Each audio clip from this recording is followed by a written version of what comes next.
Dear student अस्सलाम वालेकुम। जैसा कि आज हमारा टॉपिक है the animal kingdom. Animals are divided into two categories, vertebrates and invertebrates. Vertebrates वो एनिमल्स होते हैं जिनको बैकबोन होती हैं, रीढ़ की हड्डी होती हैं, जैसा कि हम ह्यूमन बीइंग हो गए, डॉग हो गया, कैट हो गई, ये वर्टिब्रेट्स हैं। और इनवर्टिब्रेट्स वो एनिमल्स होते हैं जो विदाउट बैकबोन, जिनको रीढ़ की हड्डी नहीं होती, जैसा कि स्टारफिश हो गया, बटरफ्लाई हो गई। Vertebrates are further divided into 5 groups. जिनको रीढ़ की हड्डी है, बैकबोन है, वो फर्दर 5 बड़े ग्रुप्स में चेंज किए गए हैं, डिवाइड किए गए हैं। Fish, birds, reptiles, amphibian and mammals, in 5 groups में वर्टिब्रेट्स को रखा गया है। फिश कोल्ड ब्लडेड है।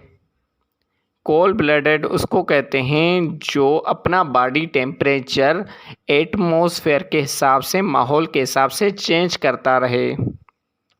और ये मछलियाँ अंडे देती हैं, जैसा कि शार्क हो गया, और ऐसे काफ़ी सारी और मछलियाँ हैं।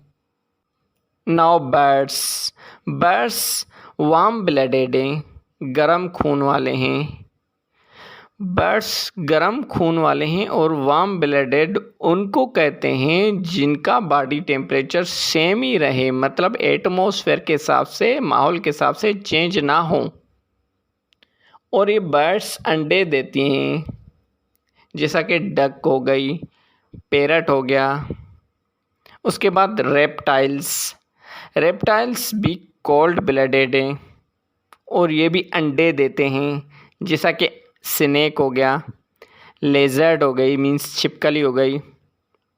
उसके बाद एम्फिबियंस भी रेप्टाइल्स की तरह ही होते हैं, वो भी ठंडे खून वाले होते हैं, वो भी अंडे देते हैं, जैसा कि फ्रॉग हो गया और सैलमंडर हो गया। नाउ मैमल्स वार्म ब्लडेड हैं, मीन्स इनका बॉडी टेम्परेचर सेम ही रहता है, एटमॉस्फेयर के हिसाब से चेंज नहीं होता। और ये giving birth to live young, ये बच्चे देते हैं, मीन्स अंडे नहीं देते, जैसा कि हम ह्यूमन बीइंग्स हैं, एलिफेंट है, ये मैमल्स हैं, ये बेबी को बर्थ करते हैं, मीन्स बच्चे देते हैं, अंडे नहीं देते, तो इनको हम मैमल्स कहते हैं। ये था आज का हमारा वीडियो।